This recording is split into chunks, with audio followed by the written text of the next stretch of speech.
Salam Bapak Ibu saudara kasih Tuhan, selamat sore, selamat malam. Hari ini Kamis 20 Juli 2023. Mari kita siapkan setiap hati kita untuk kita masuk dalam ibadah Bible Study. Kita mohon hadirat Tuhan untuk melawat setiap kita. Haleluya. Haleluya. Haleluya. Glory, haleluya. Angkat pujian Bapa yang Maha Esa.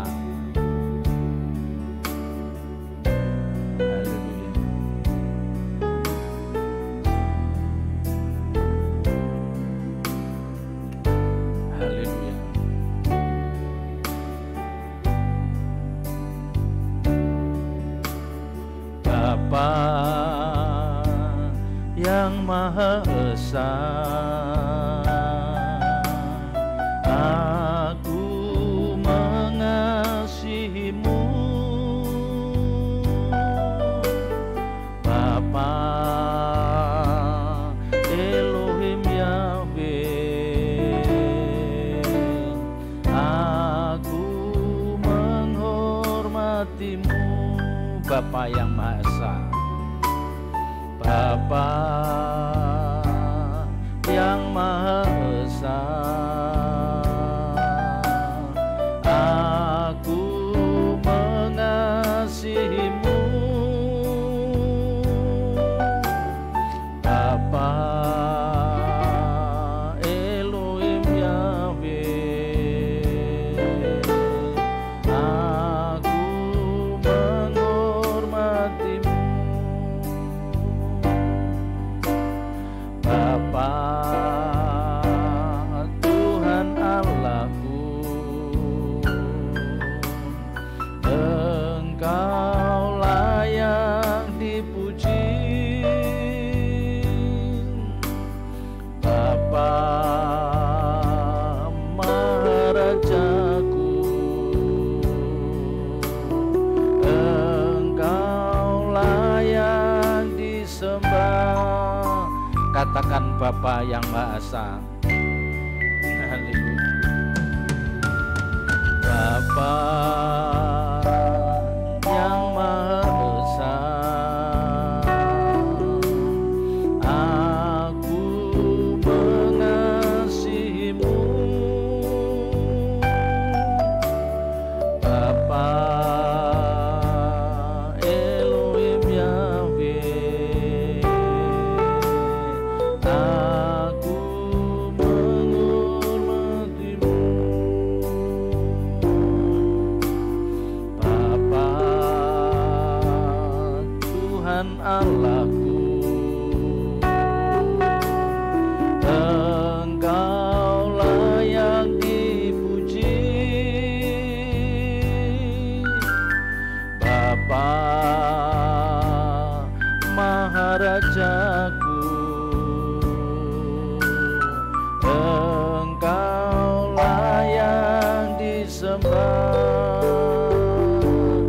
Kau segalanya dalam hidupku, kemuliaan kehormatanmu, Kau segalanya, Kau segalanya, hanya Engkaulah kehidupanku. Ku sembah Kau Tuhan, ku sembah Kau Tuhan, ku puji, ku muliakan nama-Mu. Ku sembah Kau Tuhan, ku sembah Kau Tuhan, ku puji, ku muliakan nama-Mu. Kau segalanya dalam hidupku, kemuliaan kehormatanmu, Kau segalanya, Kau segalanya, hanya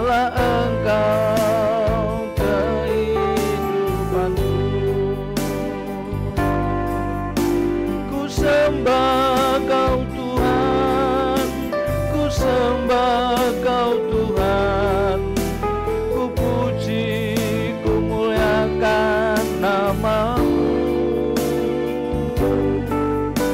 Ku sembah Kau Tuhan, ku sembah Kau Tuhan, ku puji, ku muliakan nama-Mu.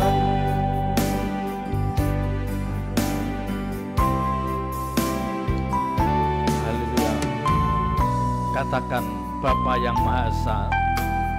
Haleluya.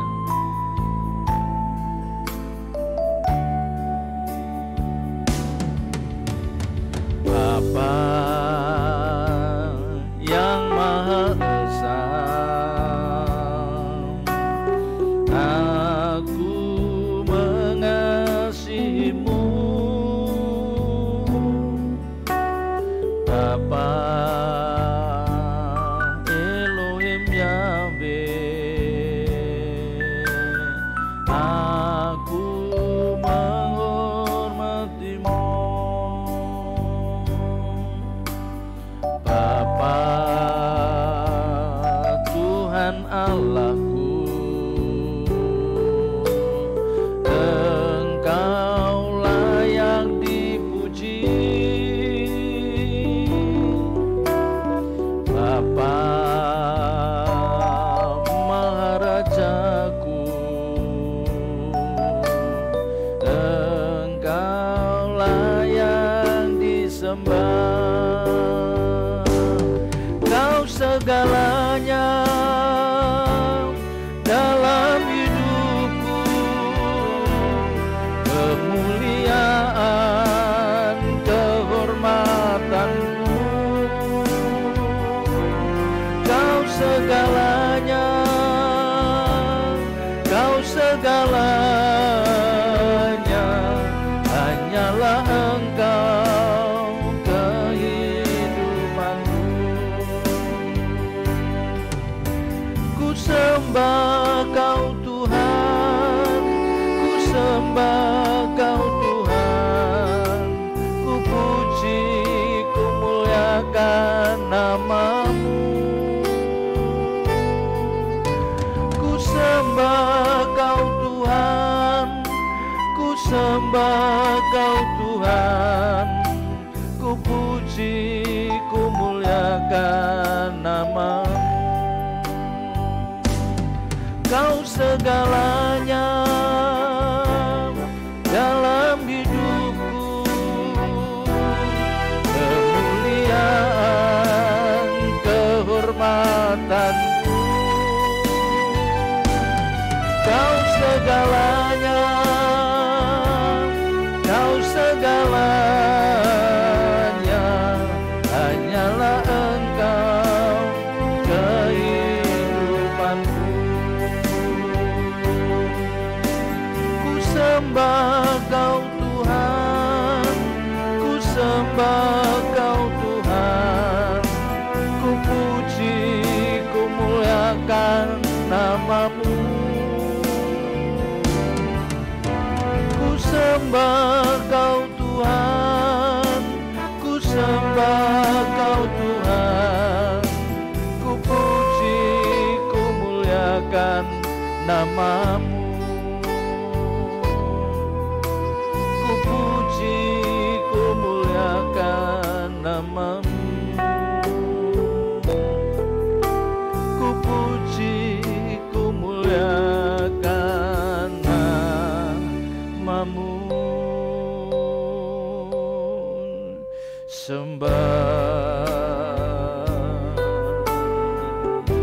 Sembah bagi-Mu ya Bapakku, Kau yang layak disembah, Kau yang layak diagungkan, Kau yang layak ditinggikan. Haleluya. Segala puji, hormat, syukur hanya bagi-Mu. segala puji hormat syukur hanya bagimu. Bapa kami yang di surga,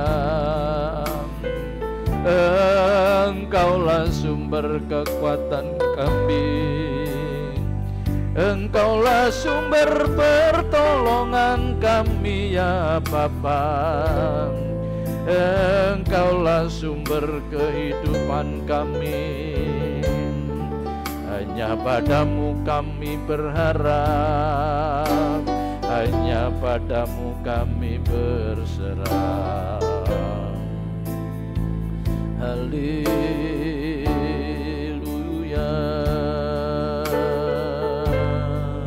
haleluya, haleluya.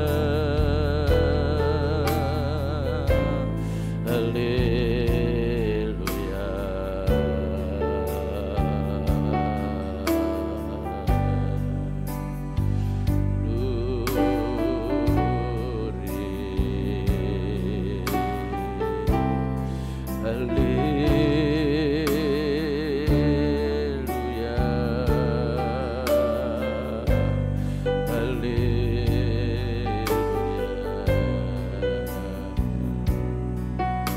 Katakan, Bapa kami yang di surga.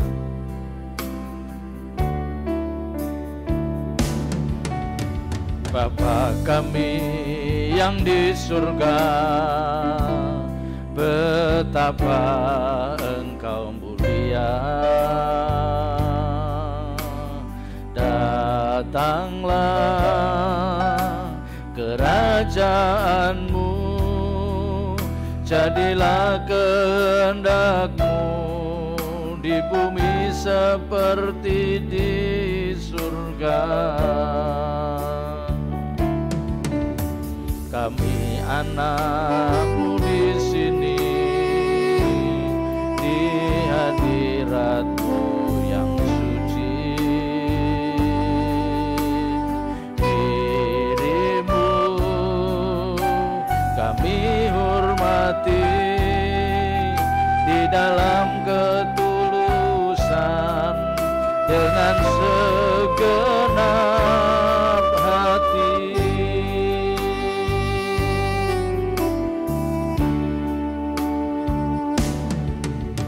Bapa kami yang di surga, betapa Engkau mulia.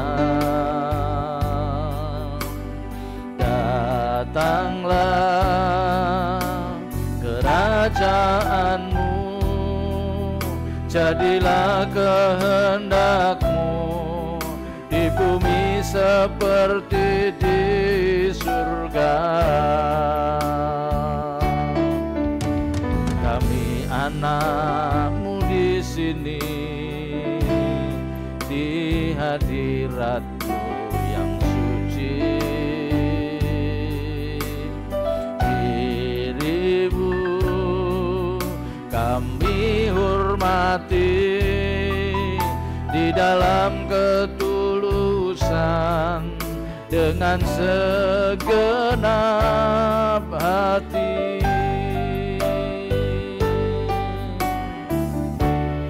Sebab hanya Engkaulah yang mempunyai kuasa, kerajaan, kemuliaan, dan semua yang hidup yang telah Kau ciptakan, mengagungkan, memuliakan nama-Mu.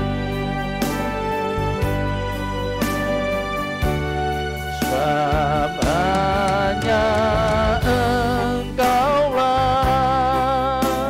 yang mempunyai kuasa, kerajaan, kemuliaan, biar semua yang hidup yang telah Kau ciptakan, mengagungkan, memuliakan nama-Mu. Katakan, Bapa kami yang di surga. Haleluya.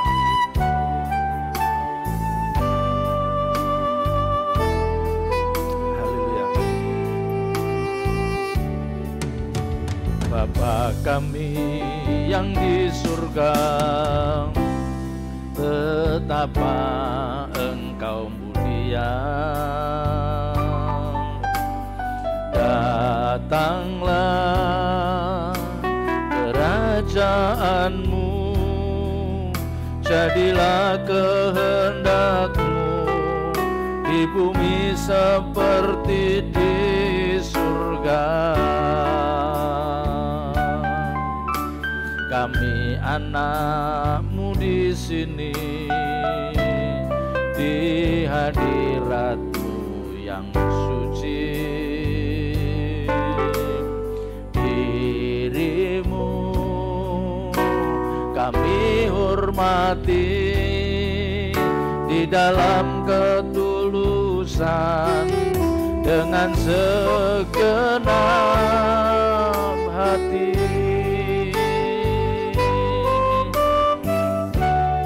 Sebab hanya Engkaulah yang mempunyai kuasa, kerajaan, kemuliaan, dan semua yang hidup yang telah Kau ciptakan, mengagungkan, memuliakan nama-Mu. Sebab hanya Engkaulah yang mempunyai kuasa, kerajaan, kemuliaan, dan semua yang hidup yang telah Kau ciptakan, mengagungkan, memuliakan nama-Mu.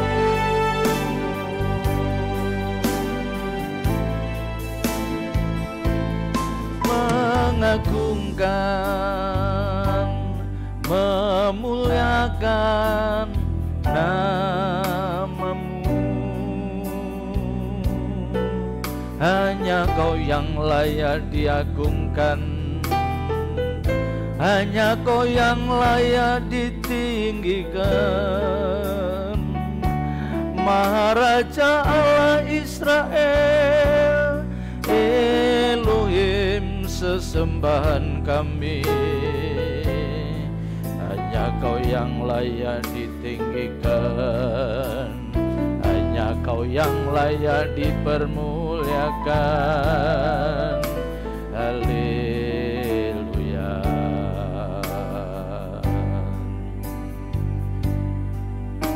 Mari kita persiapkan untuk kita masuk dalam pemberitaan kebenaran firman Tuhan.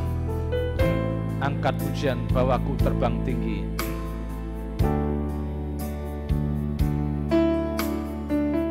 Haleluya.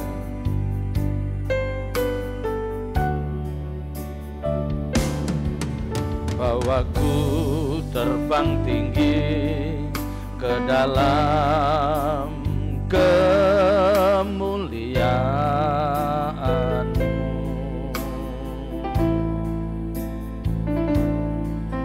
Melintasi semua awan agar sampai tahta-Mu Tuhan.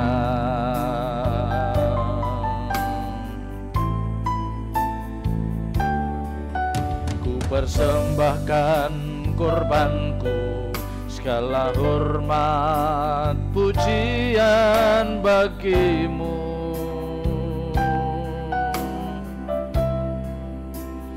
Sembah sujudku, segenap jiwa, ya Bapa, bawaku terbang tinggi, bawaku terbang tinggi ke dalam kemuliaan-Mu, melintasi semua awan agar sampai tatamu Tuhan.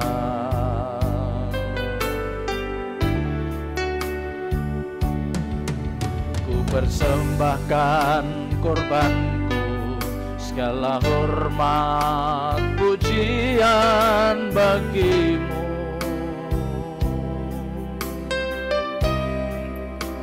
Sembah sujudku segenap jiwa, ya Bapa.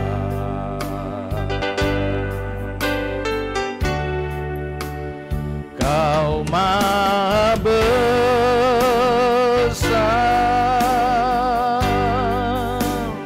yang Maha tinggi, semua makhluk angkat suara memuji.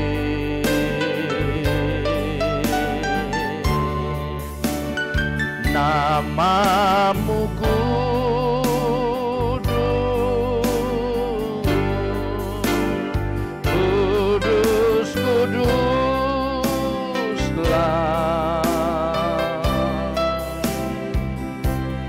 Para malaikat dan kami menyembah Kau Maha besar,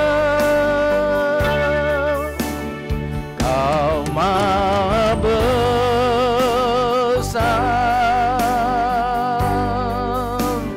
yang Maha tinggi. Semua makhluk angkat suara memuji. Nama-Mu kudus,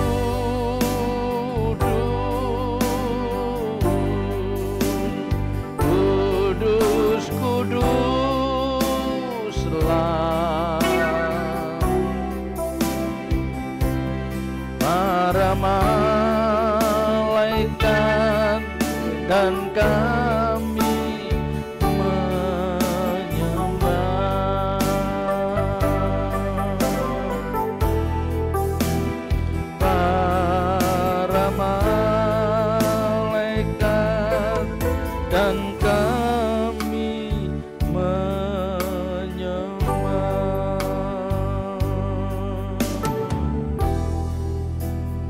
Para malaikat dan kami menyembah. Bapa, tiba saatnya Engkau akan berbicara pada setiap kami. Taruh perkataan dalam mulut bibir hamba-Mu, biar apa yang hamba-Mu sampaikan itulah isi hati-Mu, kebenaran firman Tuhan, benih ilahi yang akan mendewasakan setiap kami. Berfirmanlah Tuhan, Roh Kudus urapi hamba-Mu, singkapkan kebenaran-kebenaran. Di dalam nama Tuhan Yesus Kristus, kami menyerahkan jalannya pemberitaan firman pada sore malam hari ini dalam tangan kuasa-Mu. Haleluya. Amin.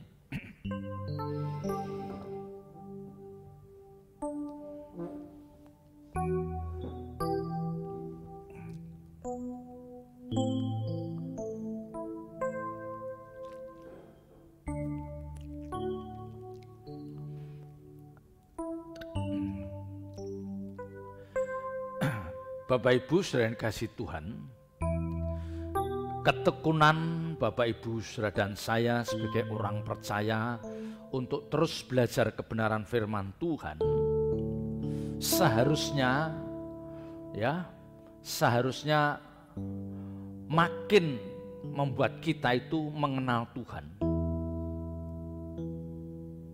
Ya, seharusnya membuat kita semakin mengenal Tuhan, makin mengenal Allah dengan benar dan lengkap.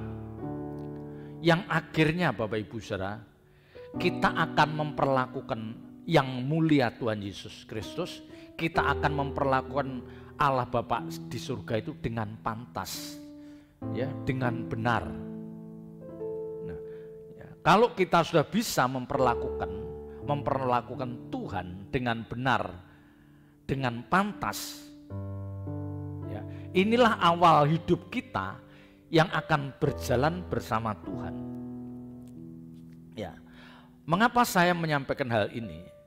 Karena saya melihat banyak orang percaya yang mengaku menjadi orang Kristen, bahkan dia mengklaim sebagai pelayan Tuhan, hamba Tuhan, tetapi peragaan hidupnya melenceng jauh dari yang dikehendaki Tuhan. Ya. Orang-orang seperti ini kalau boleh saya katakan adalah orang-orang yang tidak memiliki pengenalan akan Tuhan, tidak memiliki pengenalan akan Allah dengan lengkap atau nyaris sempurna. Ya. Karena ketika kita memiliki pengenalan yang benar akan Tuhan, kita memiliki pengenalan yang benar akan Allah, dan kemudian kita memperlakukan yang mulia Tuhan Yesus, Allah Bapa di surga itu dengan benar. Nah, yang seperti saya katakan, disinilah awal hidup kita sebagai orang percaya akan dituntun, akan dipimpin, akan berjalan bersama Tuhan. Tetapi kalau hidup kita tidak menunjukkan bahwa kita memperlakukan Allah dengan benar, tidak menunjukkan bahwa kita memperlakukan yang mulia Tuhan dengan pantas, maka kita tidak pantas untuk disertai Tuhan. Ya. Saya harus mengatakan kita tidak pantas untuk disertai Tuhan. Kalau kita tidak pantas untuk disertai, maka jangan dari mulut kita itu keluar permohonan, permintaan lewat doa-doa yang seringkali itu menjadi andalan orang percaya. Ya, kita harus tahu diri. Ya, kita harus tahu diri. Terhadap orang dunia saja, terhadap orang dunia yang ketika kita memperlakukan beliau, misalnya beliau ini orang yang terhormat karena jabatannya, karena kekuasaannya, kita tidak memperlakukan beliau dengan benar, kita segan minta tolong. Ya, tidak ada keberanian mulut kita itu untuk mengucapkan kalimat atau perkataan yang nadanya minta tolong, apalagi nyuruh. Nah, orang-orang percaya itu banyak yang tidak tahu diri. Hidupnya berantakan, tidak menunjukkan bahwa dia memperlakukan Tuhan dengan benar, tidak menunjukkan bahwa dia memperlakukan Allah dengan pantas. Tetapi dari mulutnya selalu keluar permintaan dan permintaan lewat doa-doanya.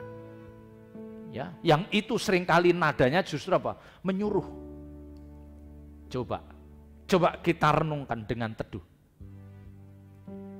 Ya, kita saja sama orang dunia yang punya jabatan tinggi, kita tidak mudah mengatakan mengucapkan kalimat nadanya minta tolong, tidak mudah.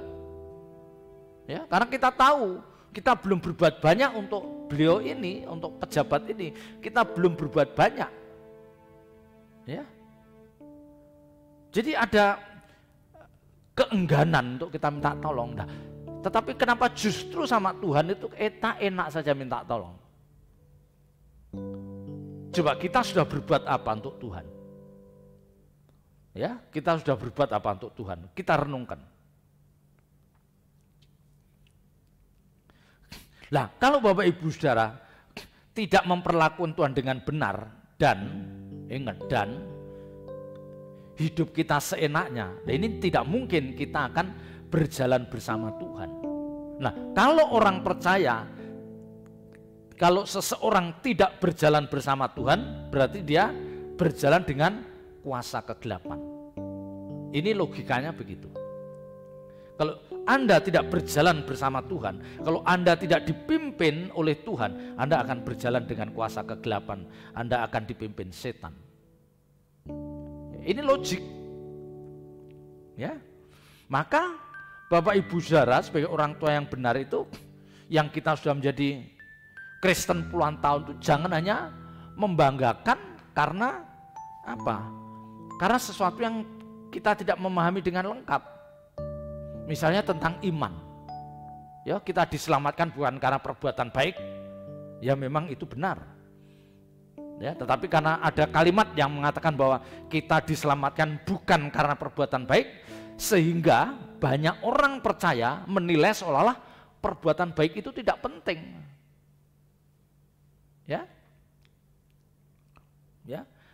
Kalimat yang mengatakan bahwa kita diselamatkan bukan karena perbuatan baik itu ditujukan bagi orang-orang yang saat itu, ya, saat itu mereka adalah orang-orang yang bangga kalau dia bisa melakukan hukum Taurat.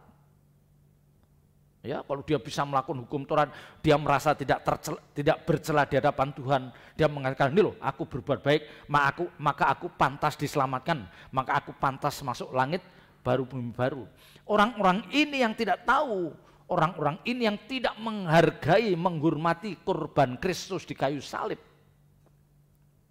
Ya, jadi dia merasa dengan perbuatan baik dia akan otomatis masuk surga. Enggak, kita diselamatkan memang karena perbuatan baik, tetapi karena korban Kristus di kayu salib itu yang buat orang bisa masuk langit baru bumi baru. Karena sebaik apapun orang berbuat, kalau Tuhan Yesus, ingat, kalau Tuhan Yesus tidak mati di kayu salib, sebaik apapun orang itu dibuang ke api kekal.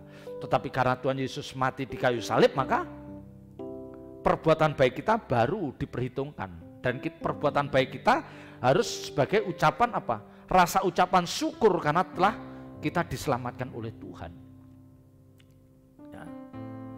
Ya, ada orang yang mengklaim, tidak perlu berbuat baik karena perbuatan baik tidak menyelamatkan. Ini salah. Ya, memang kita diselamatkan bukan karena perbuatan baik, tetapi bukan perbuatan baik bukan tidak penting. Nanti kita baca. Ya, mari kita lihat di dalam Yakobus pasal 2. Yakobus pasal 2 mulai ayat 14. Sampai 19. Iman tanpa perbuatan pada hakikatnya adalah mati. Apakah gunanya saudara-saudaraku jika seorang mengatakan bahwa ia mempunyai iman padahal ia tidak mempunyai perbuatan? Dapatkah iman itu menyelamatkan dia? Nah, ini. Ya.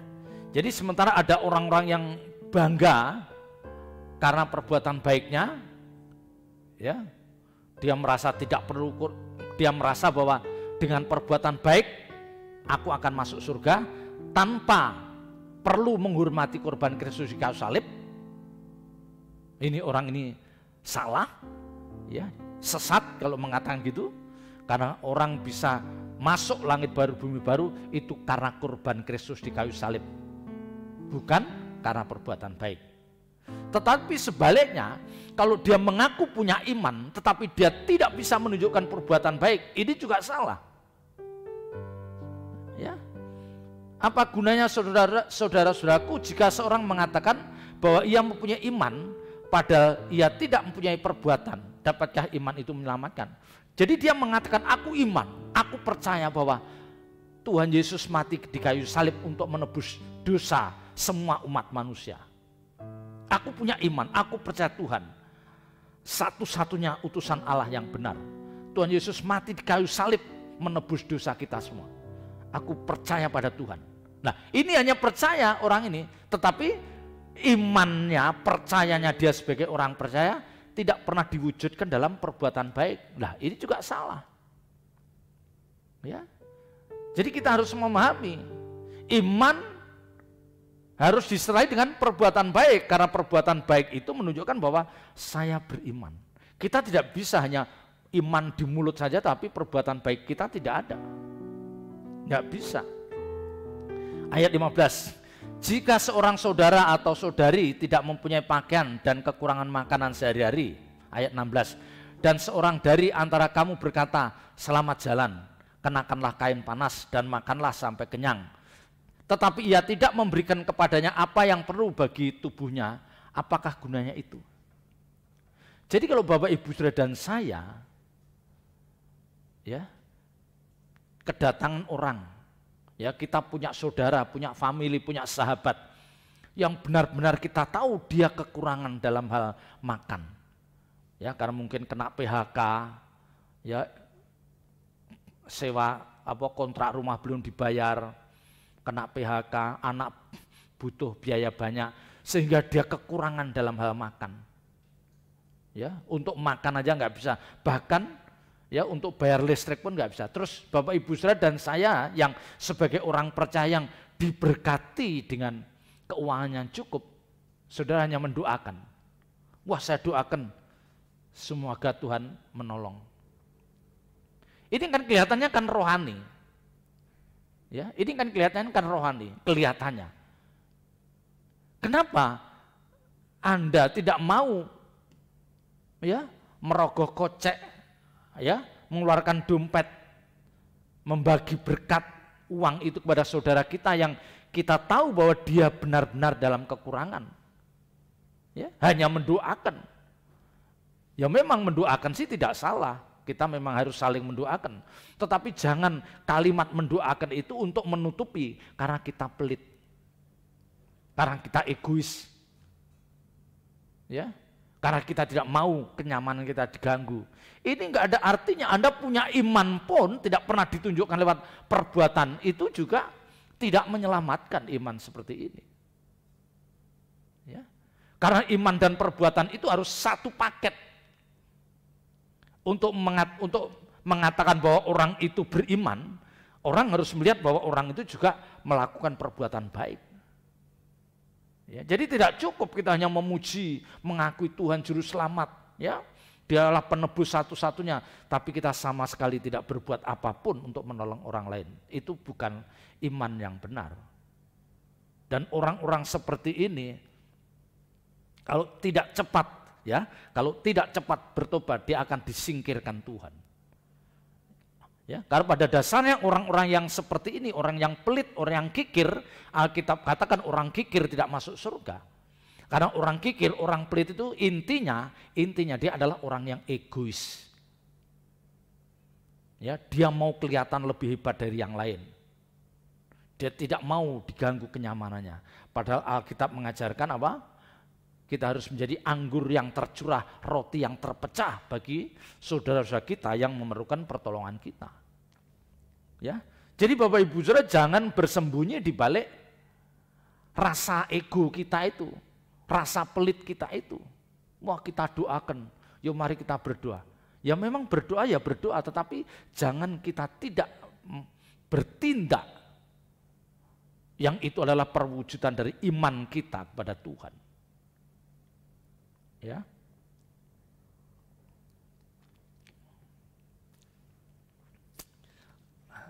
Ayat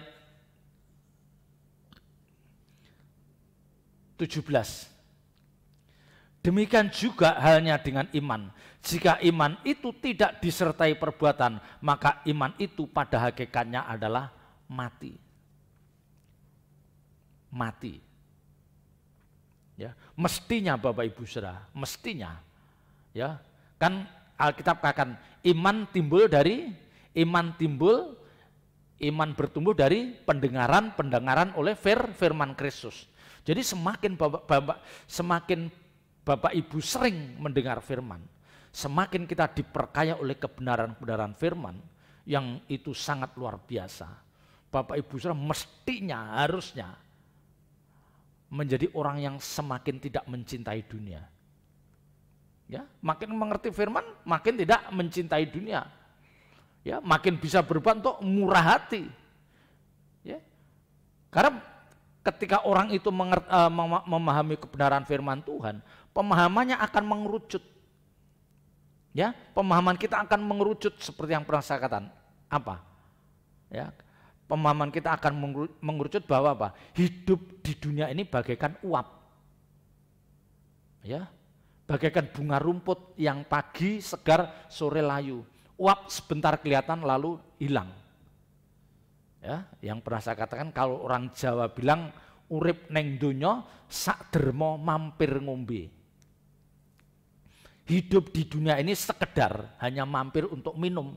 Selesai minum udah. Ya, ini menggambarkan betapa singkatnya hidup di dunia ini. Nah, singkatnya hidup kita di dunia ini tentu kalau dibandingkan dengan kekekalan.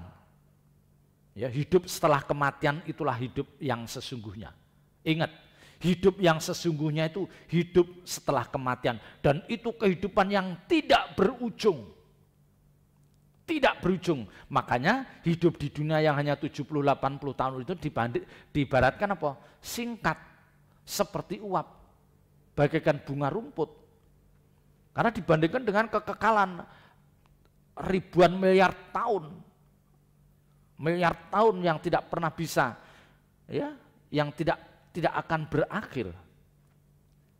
Jadi kalau Bapak Ibu Saudara makin mengerti firman Tuhan, mestinya tidak boleh makin pelit, makin galak, tidak boleh. Ya, karena firman yang kita pahami itu akan menuntut, mengejar kita untuk dilakukan.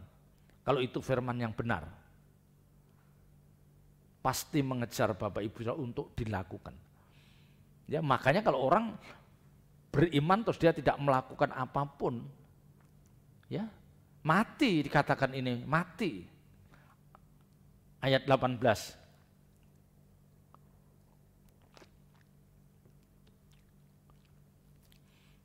Ayat 18.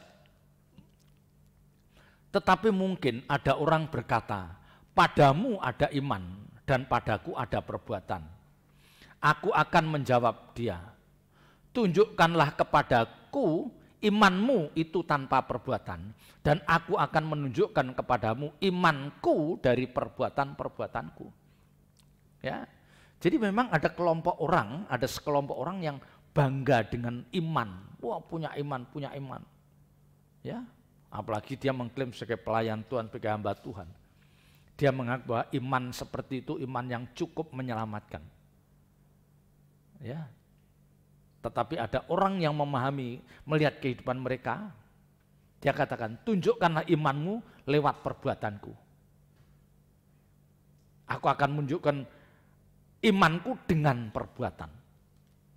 Ini katakan, ya, tunjukkanlah kepadaku imanmu tanpa perbuatan. Coba kamu tunjukkan imanmu tanpa perbuatan. Dan aku akan menunjukkan kepadamu imanku dari perbuatan-perbuatanku.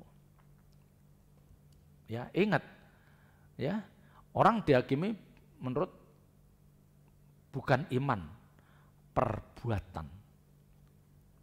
Ya, kita lihat di dalam 2 Korintus biar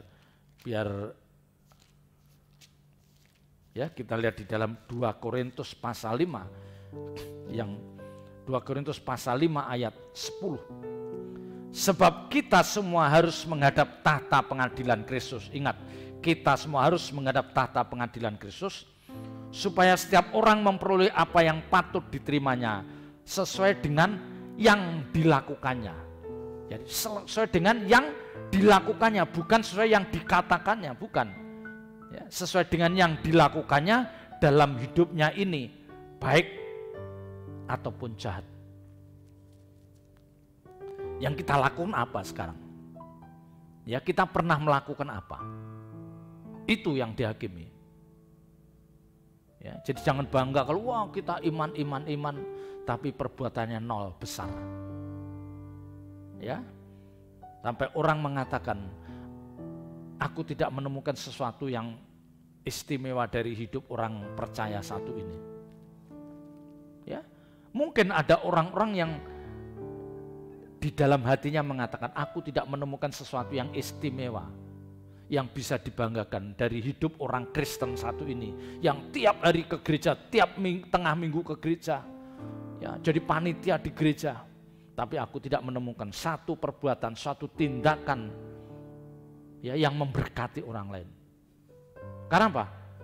Orang ini pelit, ya, egois. Ya, orang pelit itu identik dengan egois, tidak bisa dipisahkan. Ya, karena orang pelit itu memiliki agenda yang itu harus jadi dan tidak bisa digagalkan oleh siapapun. Ya, tidak bisa digagalkan oleh siapapun. Bahkan orang tuanya pun mungkin tidak bisa. Kalau dia udah punya mau beli ini, beli itu. Ya, lihat misalnya adiknya lagi sakit, perlu dana, nggak mau tahu dia. Kan kacau kalau kita ketemu orang-orang seperti ini. Ya, maka yang selalu saya katakan, yang selalu saya pesankan, ya, dan ini harus diingat, yaitu apa? Jangan memasang target jasmani. Ya, jangan memasang target untuk sesuatu yang jasmani dengan dipaku. Ya, jadi harus tahun sekian harus punya rumah, tahun sekian harus punya mobil. Ini kan target-target yang sifatnya jasmani. Ya, Anda boleh punya target rumah, boleh kalau Tuhan izinkan. Tapi jangan karena target itu sehingga kita benar-benar menggenggam erat kekayaan kita. Kita tidak mau disentuh oleh siapapun. Ya, lihat saudaranya masuk rumah sakit, orang tuanya, mertuanya masuk rumah sakit, dia nggak mau bergeming, nggak keluar sepeser pun uang karena targetnya itu. Ya, jadi rusak. Kalau punya target, punyalah target yang rohani, menjadi manusia Allah, menjadi manusia yang berkodrat ilahi. Nah, itu target. Ya, mengenakan menjadi manusia orang percaya yang berkodrat ilahi, itu target yang benar. Menjaga kesucian hidup, itu target yang benar. Ya, tapi kalau punya target ini, saya tidak mengatakan itu salah, tetapi kalau itu dibikin harga mati, ya tahun ini harus, ini kan harga mati, harus punya rumah. Udah gitu yang ditarget rumahnya yang nilainya miliaran. Ya, yang 3M, 2M. Yang akhirnya dia apa? Menggenggam erat uangnya yang tidak boleh diganggu gugat oleh siapapun. Ya, ini kan ada orang-orang seperti itu. Padahal Alkitab mengatakan asal ada makanan pakaian cukup. Ya, jadi ayat 18 itu seperti menantang. Mana? Kalau kamu iman, tunjukkan imanmu lewat perbuatan. Aku akan menunjukkan imanku dengan perbuatan. Nanti biar orang lain yang menilai. Iman mana yang bernilai? Ya. Kalau Alkitab dipakai contoh iman, bapak orang beriman itu adalah Abraham. Karena Abraham dia melakukan apa yang sulit atau tidak bisa dilakukan oleh banyak orang, mempersembahkan Ishak anaknya. Mempersembahkan Ishak anak yang dinantikan puluhan tahun, dipersembahkan, dikorbankan demi dia menuruti perintah Allah Bapa. Ya. Jadi iman yang benar itu adalah apa? Penurutan akan kehendak Tuhan, itu iman yang benar. Ya, iman yang benar itu penurutan akan kehendak Allah. Itu iman yang benar. Itu iman yang menyelamatkan. Kayak Abraham, ya, disuruh oleh Tuhan, Elohim Yahweh, persembahkan, bawa anakmu sebagai korban. Dia melakukan tanpa berpikir panjang. Ya, itu perbuatan. Jadi kalau kita berbicara iman itu harus ingat bapak orang beriman itu Abraham, yang dia melakukan sesuatu untuk menuruti kehendak Bapa yang itu sulit untuk dilakukan oleh siapapun. Sulit dilakukan siapapun. Nah, sekarang ayat 19. Nah, ini pokoknya di sini ayat 19. Yakobus 2 ayat 19. Engkau percaya bahwa hanya ada satu Allah saja, itu baik. Tetapi setan-setan pun juga percaya akan hal itu dan mereka gemetar. Ya.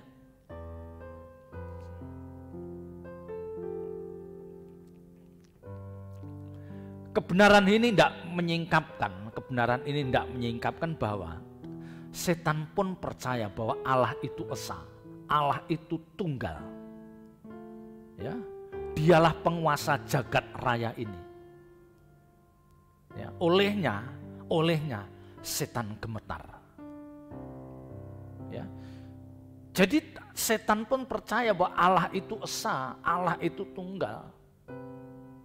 Dan kuasa kegelapan juga mengakui bahwa dialah penguasa jagat raya ini. Olehnya dia gemetar. Ya, kalau dia sosok yang tidak memiliki kuasa, ngapain gemetar? Ya. Kalau setan itu tahu mengenal Allah, tetapi dia tidak tahu bahwa dia penguasa jagat raya ini, setan tidak gemetar. Nah, dia gemetar karena dia tahu bahwa Elohim Yahweh satu-satunya Allah yang benar, Allah Israel, dia penguasa jagat raya ini. Dia pemilik kehidupan ini. Ya. Jadi artinya setan pun punya ketakutan akan kuasa Allah ini. Maka kita sering menyaksikan kalau ada orang-orang kerasukan setan dan didoakan oleh hamba Tuhan yang dipakai Tuhan, dan dalam doanya dikatakan di dalam nama Yesus roh jahat keluar, ya memang setan itu akan keluar. Ya, karena ada kuasa Allah melewat nama Tuhan Yesus Kristus ini. Ya. Nah, Bapak Ibu Saudara dan saya, ya, kita juga percaya bahwa Allah itu esa, Allah itu tunggal. Kita juga percaya. Tapi masalahnya adalah apakah kita itu gemetar atau tidak, itu masalahnya. Ya. Masalahnya kita percaya Allah itu esa, Allah itu tunggal. Ya. Dialah pemilik penguasa jagat raya ini, dialah pemilik kehidupan ini. Tetapi kebanyakan kita tidak gemetar. Tidak gemetar. Ya. Kan kalau ayat ini mengatakan, ayat Yakobus ini mengatakan, ya, tetapi setan-setan pun juga percaya akan hal itu dan mereka gemetar. Ya. Itu kan seperti penulis seperti menyiratkan bahwa orang percaya pun ada yang tidak gemetar. Tapi setan dikatakan, setan gemetar. Tetapi belum tentu orang percaya atau setiap orang itu gemetar, belum tentu. Buktinya apa?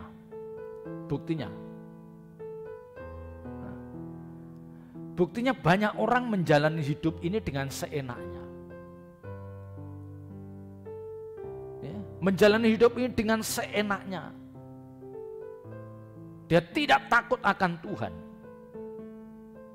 Ya, peragaan hidupnya yang begitu sembrono, menganggap bahwa mereka seperti hidup di wilayah yang tidak bertuan. Ada orang-orang yang menganggap bahwa dirinya seperti hidup di wilayah tidak bertuan. Jadi tidak ada yang ditakutin. Dia mau melakukan apa, lakukan saja. Apalagi dia punya otoritas, punya kekuasaan, punya pasukan, punya keuangan yang kuat. Dia bisa memperlakukan anak buahnya, dia bisa memperlakukan asisten rumah tangganya, memperlakukan bawahannya dengan semena-mena, menindas dengan tanpa prinsip kemanusiaan. Ya. Ini orang-orang yang tidak gemetar. Tapi kalau ditanya, kamu percaya Allah itu esa? Dia mengatakan, iya, Allah itu esa. Ya. Dia pemilik kehidupan ini, mungkin dia percaya. Di mulutnya percaya, tapi lewat tindakannya dia menunjukkan bahwa dia tidak mengakui bahwa Allah lah pemilik kehidupan ini. Ya, ada orang yang menyiksa orang lain, orang membunuh orang lain, orang mencelakakan orang lain. Itu kan seperti kayak dia itu pemilik kehidupan ini. Ya, ini yang Bapak Ibu saudara yang seringkali kita tidak sadar. Ya, maka pada kesempatan ini saya mau mengingatkan bahwa kita ini hidup di wilayah di mana Tuhanlah penguasanya. Kita bukan hidup di wilayah yang tidak bertuan, tapi di setiap jengkal tanah dimanapun, di ujung bumi manapun, Allah hadir. Ya, karena roh Allah memenuhi jagat raya ini. Jadi tidak ada perbuatan kita yang tidak bisa dilihat oleh Allah. Ya, tidak ada perbuatan kita yang lepas dari pengamatan Tuhan. Semuanya terawasi. Ya, inilah bentuk bahwa kita menghormati, menghargai kedaulatannya karena memang dialah pemilik kehidupan ini, dialah penguasa jagat raya ini. Maka kita harus hidup takut akan Tuhan. Nah, ini yang Bapak Ibu Saudara. Ini yang penting. Nah, kebanyakan kita itu hanya bersandar, kebanyakan kita ini bersandar pada pemahaman, ya, kita ini bersandar pada pemahaman bahwa sebagai orang percaya itu kita itu hanya cukup rajin ke gereja. Ya, asal rajin ke gereja cukup. Ya, ikut ibadah tengah minggu, ambil bagian dalam pelayanan cukup. Ya. Sebagian orang bersandar dalam pemahaman seperti itu. Jadi imannya itu hanya ditunjukkan lewat ke gereja, ibadah tengah minggu, sebagai pelayan Tuhan. Hanya ditunjukkan seperti itu. Tidak ada dorongan yang kuat dari dalam dirinya untuk mewujudkan bahwa sebagai orang percaya yang benar, dia harus lewat tindakannya, dia harus menunjukkan bahwa dia mau menghormati Tuhan, dia mau menyenangkan Tuhan, dan bagaimana dia tidak melukai hati Tuhan. Ya.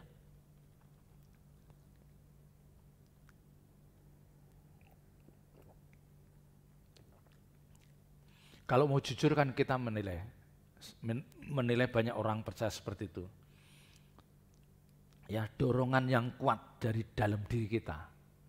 Ya, sekali lagi, dorongan yang kuat yang ada di dalam kita, yang dalam diri kita untuk mewujudkan percaya kita yang benar melalui tindakan nyata itu tidak ada.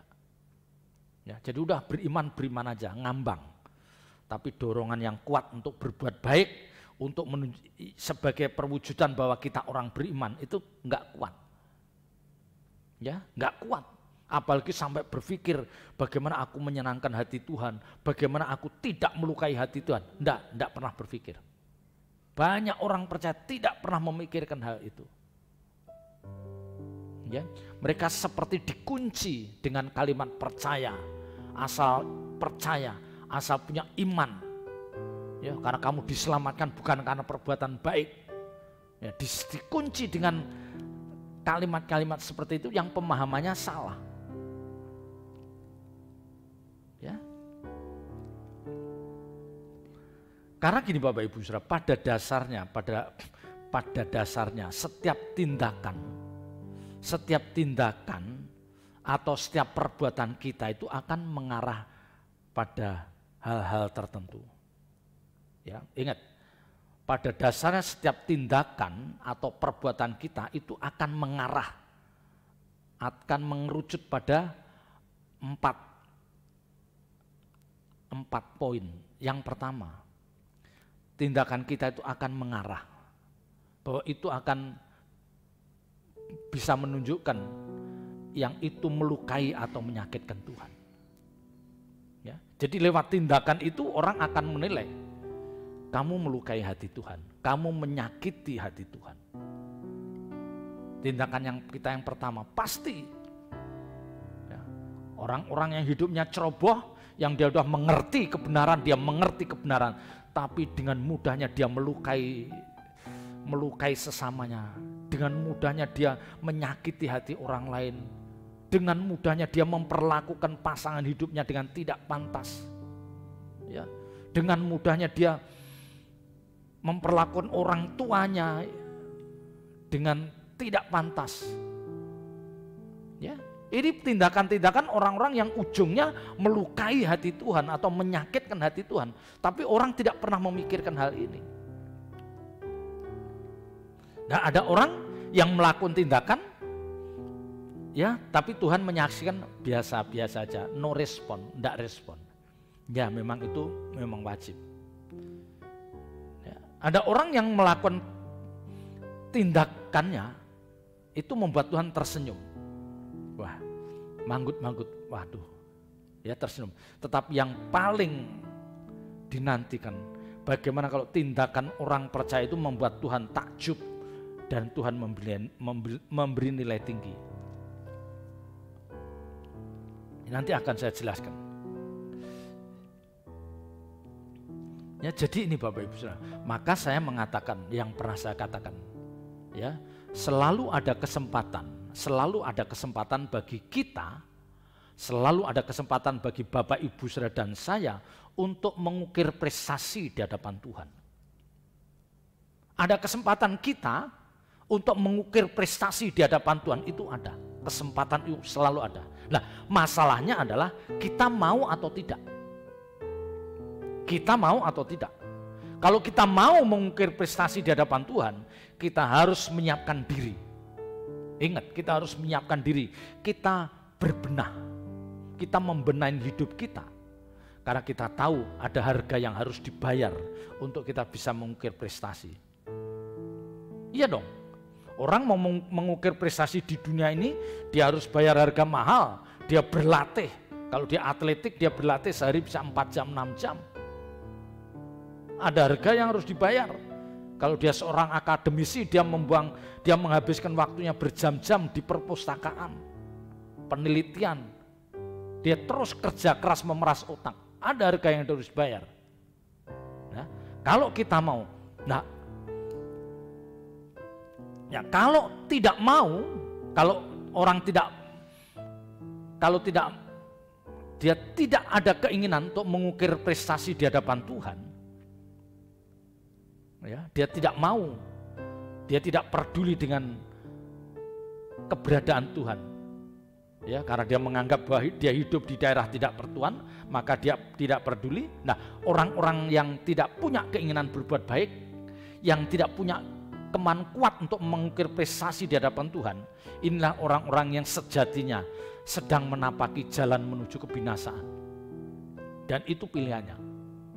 Kalau kamu tidak ada niat, tidak ada keinginan kuat berbuat baik untuk menunjukkan imanmu, kamu memang sedang menapaki jalan menuju kebinasaan, menuju ke api kekal. Ya, jadi tadi saya katakan, ya, kalau setan pun ngerti bahwa Allah itu dikatakan Allah itu esa, ya, tapi dia gemetar. Kalau kita tidak gemetar, ada orang-orang justru nggak gemetar. Mereka cenderung untuk orang-orang yang hidupnya tidak gemetar. Ya, tidak ada takut akan Allah. Mereka adalah orang-orang yang cenderung melukai perasaan Tuhan. Mereka adalah orang-orang yang cenderung akan melukai perasaan Tuhan dalam setiap tindakannya. Ya, bagaimana dia memperlakukan orang tua dan mertuanya. Bagaimana dia memperlakukan pasangan hidupnya. Bagaimana dia memperlakukan bawahannya. Bagaimana setiap tindakan yang selalu muatannya adalah kesombongan dan keangkuhan. Ya, karena mereka orang yang tidak gentar, ya, dengan keberadaan Allah itu tidak ada rasa takut akan Tuhan dalam dirinya, tidak ada. Sehingga semua perbuatannya dilakukan semaunya. Ya, ini yang membahayakan. Nah, Bapak Ibu Saudara, yang tadi saya katakan, perbuatan baik, ya, perbuatan baik yang Tuhan bisa maklumi itu ketika kita mengurus anak, itu perbuatan baik. Ya, kita mengurus anak, dia menyiapkan, ya, pendidikan untuk anaknya, kita bertanggung jawab dari istrinya, pasangan hidup, itu perbuatan baik, tetapi itu wajar. Karena memang itu menjadi tugas kita. Tugas kita sebagai orang tua menyiapkan anaknya untuk pendidikannya. Tugas kita sebagai suami mengasihi istri, menyiapkan kebutuhan istri dan anak-anak, itu wajar. Ya. Karena memang tugasnya. Dan itu Tuhan tidak memberikan respon apapun. Ya sudah, ya. Karena memang apa? Karena orang di luar Kristen pun juga melakukan hal yang sama. Ya, jadi orang yang tidak mengenal kebenaran pun juga melakukan hal yang sama. Ya memang perbuatannya baik, iya baik. Ya, sebatas itu saja. Tapi ada perbuatan kita yang membuat Tuhan tersenyum. Ya, ada perbuatan kita yang membuat tersenyum. Yaitu ketika kita ikut menanggung beban penderitaan orang lain yang itu bukan tanggung jawab kita. Ingat, perbuatan baik kita yang membuat Tuhan tersenyum. Ketika kita ikut menanggung beban penderitaan orang lain yang itu bukan tanggung jawab kita. Inilah yang dikatakan Tuhan berkenan. Ya, jadi kita itu tetangga, nggak ada hubungan saudara, nggak ada. Tapi karena kita terbeban, aku bantu anakmu, aku bantu berobat suamimu. Ya, karena kamu memang aku bayar uang muka untuk berobat suami, aku bayar. Ya. Nah ini perbuatan baik yang Tuhan akan tersenyum. Karena apa? Ini sulit dilakukan oleh orang lain. Ya, tapi kalau Bapak Ibu Saudara hanya mengurus anak, ya istilahnya ngasih makan, itu biasa-biasa saja. Memang bukan jahat, tapi memang ya itulah Tuhan tidak tersenyum. Karena memang siapapun akan melakukan hal yang sama. Ya, jangankan kita, binatang saja kalau lihat anaknya diganggu, wah dia bila mati-matian itu. Ya. Nah yang kedua tadi membuat Tuhan tersenyum, ini yang menjadi kita pikirkan. Kita melakukan sesuatu yang itu sulit dilakukan orang. Bahkan sekalipun dia banyak duit pun belum tentu dia murah hati, belum. Ya, mungkin dia tidak bisa melakukan karena apa? Di dalam benaknya dia pasang target yang sifatnya jasmani, harus punya ini, harus punya itu, enggak bisa. Nah, yang terakhir adalah perbuatan yang buat Tuhan takjub dan memberi nilai tinggi. Inilah semua tindakan kita. Inilah semua tindakan kita yang kita lakukan, ya, semua tindakan yang kita lakukan itu sesuai dengan kehendaknya, sesuai dengan keinginan Tuhan. Ya, contohnya apa? Ya, kita rela menderita. Ya, kita rela menderita. Kalau orang itu lewat penderitaanku, kamu bisa bahagia. Ya, yang sering kali saya katakan, dia sudah punya uang untuk jalan-jalan ke luar negeri dengan keluarga, tapi karena lihat saudaranya ada yang masuk ICU, dia rela membongkar uang tabungannya. Udah, kamu pakai untuk berobat. Ya, dengan jumlah yang besar. Ya. Ketika Bapak Ibu Saudara diperlakukan dengan tidak adil, kita dilukai bahkan dikhianati, tapi kita tidak ada keinginan untuk membalas. Kita tidak ada keinginan membalas, bahkan kita bisa memeluk ketika diberikan waktu, kesempatan oleh Tuhan kita ketemu orang itu. Nah ini yang buat Tuhan tersenyum. Ya, membuat Tuhan takjub maksud saya. Seperti dikatakan di dalam Roma pasal 12 ayat 2. Roma pasal 12 ayat 2. Janganlah kamu menjadi serupa dengan dunia ini, tetapi berubahlah oleh pembaharuan budimu, sehingga kamu dapat membedakan manakah kehendak Allah, manakah kehendak apa yang baik. Yang tadi apa yang baik, yang saya katakan orang tua yang mengasuh anak, ya mempersiapkan anaknya itu baik.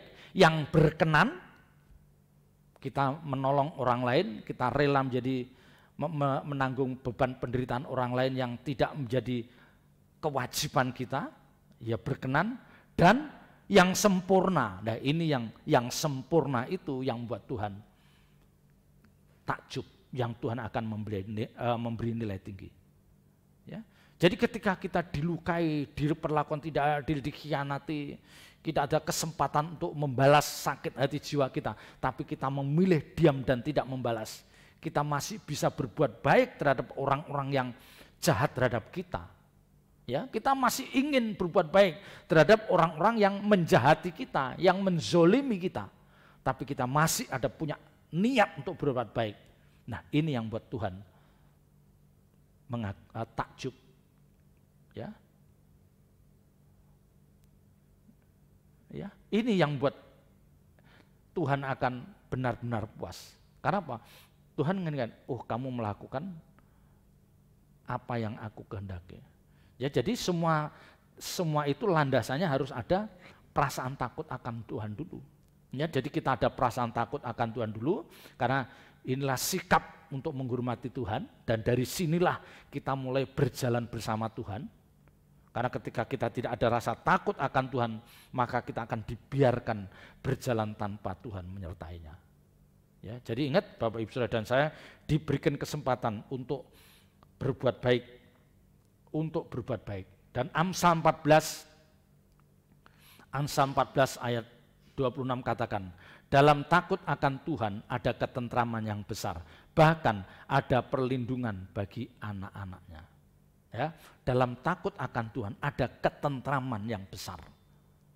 Jadi ketika Bapak Ibu sudah membangun rasa takut akan Tuhan, akhirnya pada satu saat nanti di dalam diri kita akan ada ketentraman. Kita tidak pernah ada rasa takut dengan keadaan apapun. Tidak ada rasa takut dengan keadaan apapun. Karena kita merasa bahwa aku sudah membangun kehidupan yang takut akan Tuhan. Bahkan anak-anak kita pun dalam perlindungan Tuhan. Ya, jadi pesan saya pada sore malam hari ini adalah, mari iman kita sebagai orang percaya kita tunjukkan lewat perbuatan baik kita yang makin berkualitas. Bahkan kalau bisa membuat Tuhan sampai takjub. Ya. Yang akhirnya orang akan mengatakan, orang ini tidak mungkin punya Tuhan yang salah. Ya. Jadi kita jangan puas kalau kita hanya punya iman tapi perbuatan kita nol. Ya, jangan puas.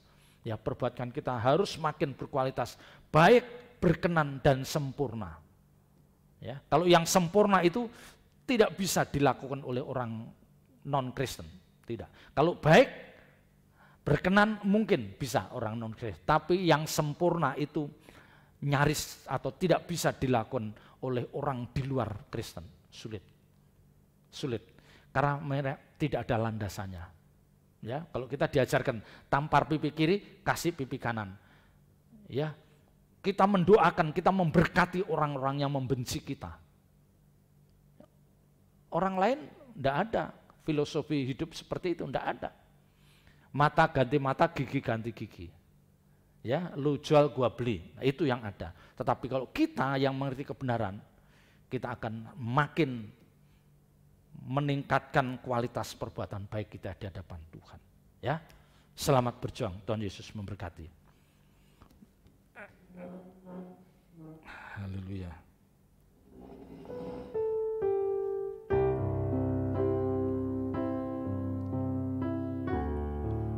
Haleluya.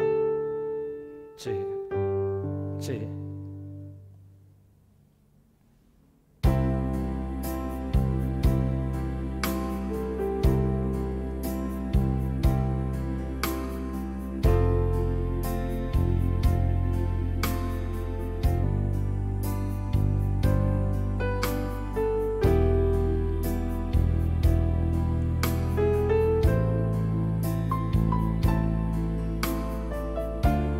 Berjanji menghormatimu.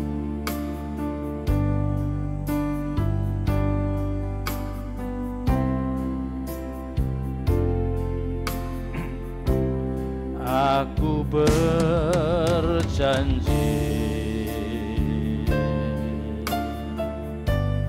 menghormatimu dalam segala perkara,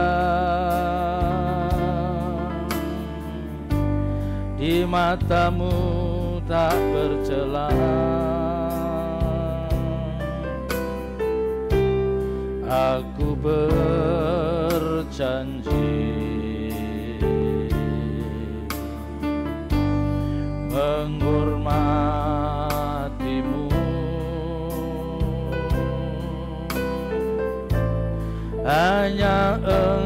Engkau yang berharga dalam hidupku. Aku berjanji,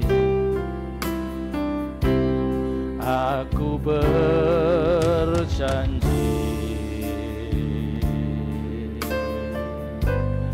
menghormatimu dalam segala perkara.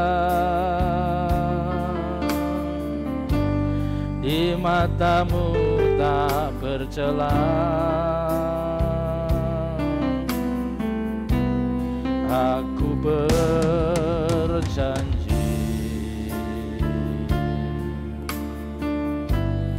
menghormatimu. Hanya Engkau yang berharga dalam hidupku.